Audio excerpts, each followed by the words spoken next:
ओम नमो भगवते वासुदेवाय। ओम नमो भगवते वासुदेवाय। ओम नमो भगवते वासुदेवाय। ओम अज्ञानतिमिरान्धस्य ज्ञानाञ्जनेयशलाकया चक्षुरुन्मीलितं येन तस्मै श्रीगुरवे नमः। श्रीचैतन्यमनोभीष्टं स्थापितं येन भूतले स्वयं रूपा गदामह्यं तदा सेवापदाण्डिकं। हे कृष्णा करुणा सिन्धु दीनबन्धो जगत्पते गोपेशा गोपिकान्त राधकान्त नमस्तुते। तप्त काञ्चन गौराङ्गी राधे वृन्दावनेश्वरी वृषभानुसुते देवी प्रणमामि हरिप्रिये। वंशकल्पदारुभ्यश्च कृपा सिन्धुभ्येव च पतितानां पावनेभ्यो वैष्णवेभ्यो नमो नमः। नमो ओं विष्णुपादाय कृष्णप्रेष्ठाय भूतले श्रीमती जयपताकस्वामिनिधि नामिने नमः आचार्यपादाय नितयकृपाप्रदायिने गौरकथादामदया नगरक्रमदारिणे नमो ओं विष्णुपादाय कृष्णप्रेष्ठाय भूतले श्रीमती भक्तिवेदांत स्वामिनिधि नामिने नमस्ते सारस्वती देवे गौरवाणी प्रचारिणे निर्विशेष शून्यवादे पाश्चात्य देशधारिणे जय श्री कृष्ण चैतन्य प्रभु नित्यानंद श्री अद्वैत गदाधारा श्रीवासदि गौरभक्त वृंदा हरे Krishna Krishna Krishna Hare Hare Hare Ram Ram Ram Hare Hare. So yesterday I've started with the first sloka wherein in the recording I have muted the sound and that's why it was not complete. So let me repeat the same today with the little highlights. So Bhagavad Gita. Bhagavad Gita is the song sung by the God and more than that there is no authentication is required. Okay, here in Bhagavad Gita, we'll be studying about the five principles actually. One is about the Supreme God, and then about the Jivas, and about the Kala, about the Prakriti. So there are two Prakrutis, physical available Prakriti, which is this Bhumandala, one of the out of the 14 lokas in a universe. So that is one Prakriti. That is the entire 14 lokas is called as a Prakriti only. Even the Devatas are also in the material world. So which is a temporary world created by the Supreme, those who want to come here. As we like to go somewhere and then we want to relax and then come back to home. Like that, the jivas who are willing to come to the other world and then they want to rule it, that type of jivas only will be coming here. We are also belonging to that category only. We always want to dominate, we always want to rule, and we always expect others to listen our words. That is the swabhava of a jiva. So, but by pressurizing someone, making them to listen, that will not long last until otherwise the jiva realizes the intention of the request or the order also made by the other person. Okay, this is how actually we are here. And the last one is the karma. Karma is the dynamic part, whereas all the other four are the eternal. The Supreme God is eternal, so never vanishes.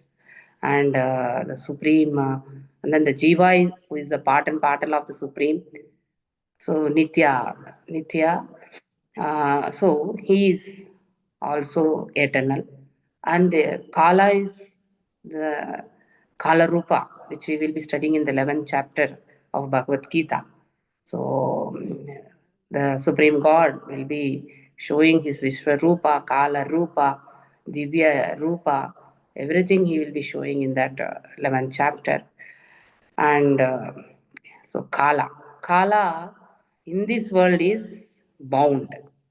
So wherein in the eternal spiritual world, there is no Kala, there is no time.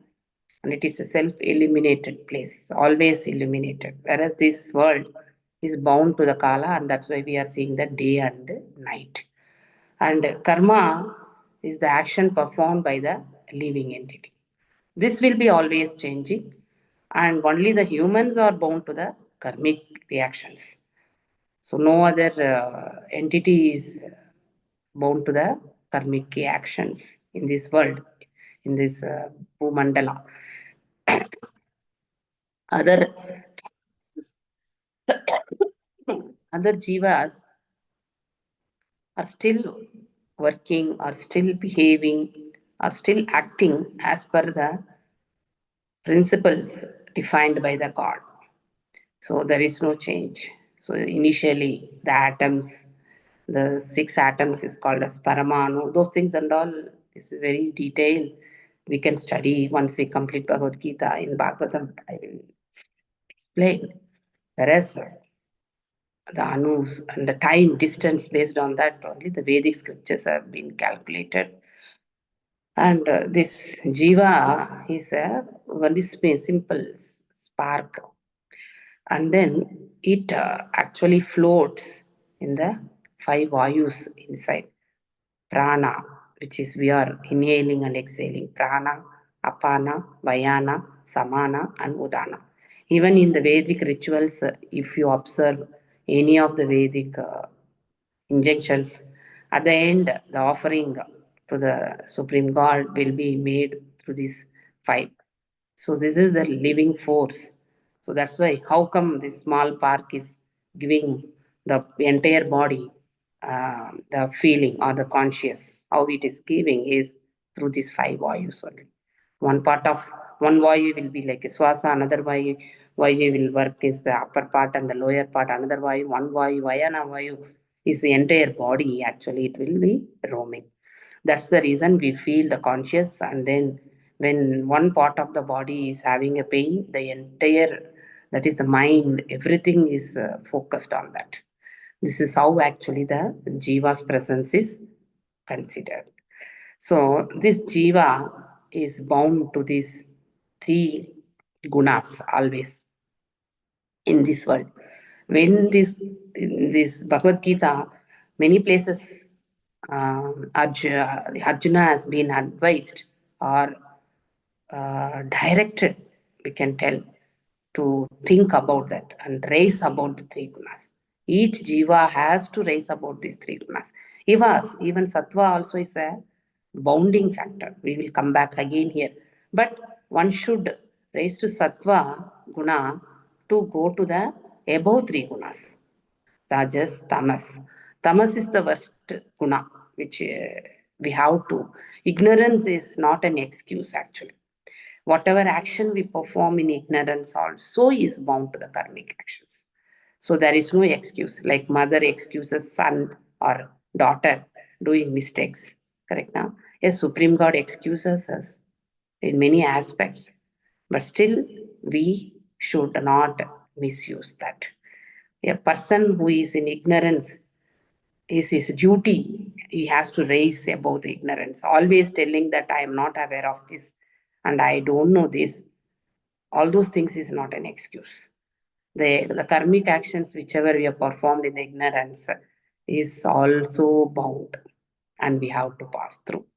So, not searching for the knowledge, not searching for, not striving for gaining the knowledge is not an excuse for any jiva, wherein in the ignorance, when a person actually performs so many bad deeds, will also he has to pass through. Okay, nothing will be left out. How actually this is getting accounted? So, in Shampradayas, actually, if you see, uh, before Buddha came, Buddha is also incarnation of the Supreme God, wherein the people were very much fond of killing the animals, that is the two cows, all those things as a sacrifice part. Because Vedas also, injunctions also tells that giving a bali uh, during the yajna in Satya Yuga, sorry, in Treta Yuga and all, it was advisable wherein the Brahmanas were so powerful and so um, strong in their injunctions. They follow strictly, and their words have been powerful. And then the recital of the Vedic injunctions helped that the whatever the animal is being sacrificed will move into the evolution of the human. For that purpose, the Vedic rituals have been used. But as the time goes, the intention of the Vedic rituals has gone, and then people started killing the animals. Okay, to save the animals, Buddha came and he got us ahimsa, that we also, and he enlightened. Almost in India, people followed Buddhism and they changed it to ahimsa. So when they changed, Buddha didn't specify anything about Jiva Tattva or the Supreme or the God concept, nothing. He preached only ahimsa. And hence, the people started forgetting the Vedic rituals. To restore back, Lord Shiva took the avatar of uh, Adi Sankaracharya, okay, in Kaladi, Kerala. So it was the purpose, it has been a hidden incarnation wherein the purpose is to only rescue the Vedas, not for anything. At least who are we? That much only he has been. So every avatar has its own purpose. So in as per the Vedic rituals. So Adi Shankaracharya, he knows the personal form of the Supreme, and he has sung so much thing. And there is a song sung by in glorification of Bhagavad Gita by Adi Sankaracharya. I will recite tomorrow that one, and it's a very wonderful prayer. We have to listen. He being Advaita philosophy follower, that is, he told this Jiva, that was only Tattva he did, whereas his followers at the back, after he left, actually, they misinterpreted many things, and then they only believe in the Nirakara Rupa, that means Arupam. So, Lord has personal form and the energy. They believe only in the energy. Wherein Adi Sankaracharya, he reinstantiated the Vedas. The purpose of his coming here as Shiva, as incarnation of Shiva, is that only. And he rescued the Vedas and he established the Vedas. And next, Madhvacharya came and then he divined by the philosophy. I think you all studied in history. I don't know. I have studied during my period in the 9th, 10th standard and all. Advaita and all I have studied. Dvaita, wherein there are two living things in this. One is the Paramatma and the Jivatma. That was his concept. And Vishishtadvaita as got by Ramanujacharya. Is the real. These are all Acharya's realization. We need to understand to their level, going to the why, what is the intention of this. See, everyone's realization is a little bit advancement in that. Okay. So first Adi Sankaracharya told Jiva. Jiva, when he attains Brahman stage, that is the divine stage, wherein they will be their main thing is to merging into the God. So that there are different types of muktis that we will study later, but this is how actually it happens. And only energy will not give the permanent mukti. So this we have to understand, that we will have a clarification regarding that later part. And Jiva being the spiritual entity, and we are the part and parcel of the Supreme. Why it has been told as part and parcel? I think we will how we are coming back to this world in fourth chapter Bhagavad Gita. We will read that. I will explain that time. The Tyaga Chakra. Then we will come to know how actually we are returning here. Okay, so this is one thing, and these two are two birds in the tree in Mundaka Upanishad or Sveteshwara Upanishad. I am not able to recollect it. So there it has been defined as this body as a tree, and two living entities are, one is Paramatma and that is the super soul and the soul. The soul is the bird who eats the fruits in the tree. So that's how the jiva survives here. So the fruits, the fruits, some may be ripened, some may be in the ripening phase, some may be have not attained the ripen. So like that, the karmas, whatever we are passing through, are the different things which a living entity pass through in their life. Some may be good, some may be bad, some may be neutral, like that and all. So, and every action, whatever we are performing, is being visualized by the Supreme Lord. He is the Shakshi bird here. He is the witness bird who is sitting in the same tree. He is seeing. So we should never think whatever we are performing is not, no one is seeing, nothing concept. That is more than the relatives, more than the family.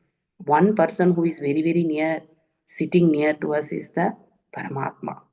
So that consciousness we should always have. He is there. Okay.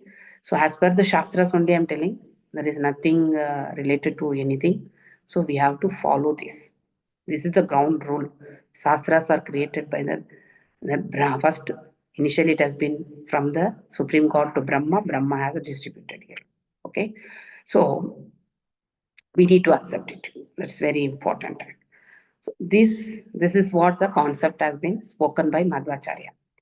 So next is Ramanujacharya came. His realization, he is a very great Acharya, wherein he preached the Vishishta Advaita philosophy, wherein these two birds, now, this Jiva is being made into the active phase by the Supreme God. So whatever swasa we are taking in and out is purely by the help of every moment. Whatever one breath we take inside and leave outside is by the support of the Supreme. This we have to realize. Every moment, every step, every shana, every second, we are dependent on the God. This we should understand. This is the Vishishtadadvaita philosophy, Ramanujacharya Sampradaya. I have heard the lectures and I have the recordings also. As you can't follow Tamil, so that's why I am explaining here. So we should never think that we are very independent and then I can achieve this, I can do this. Mine, all these concepts logically is Supreme God's.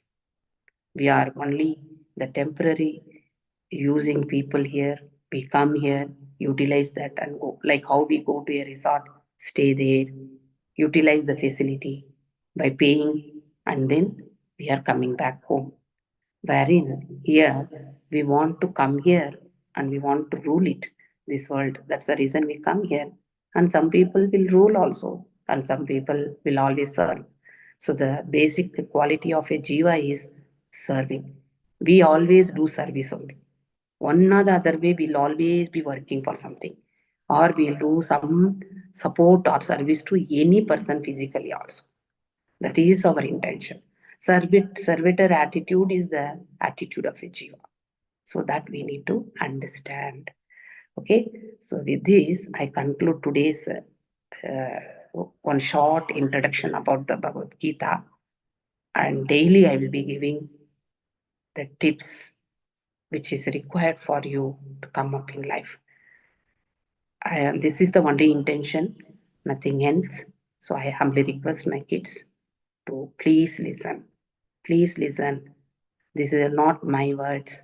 These are all the Supreme God's Vedic injunctions which has been spoken in multiple Upanishads, references, Smriti, Puranas, Idikasas, all those things, the same concept comes.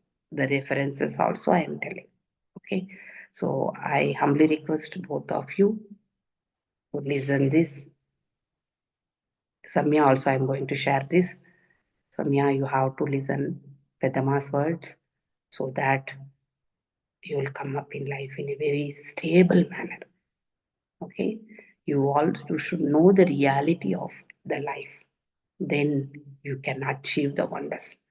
No one tells you should not work, you should not earn money. You have to earn money, but way of earning we need to think, which you should not suffer in the future. Okay, so this is the intention. So today I am stopping here and let us see tomorrow. Okay, Hare Krishna.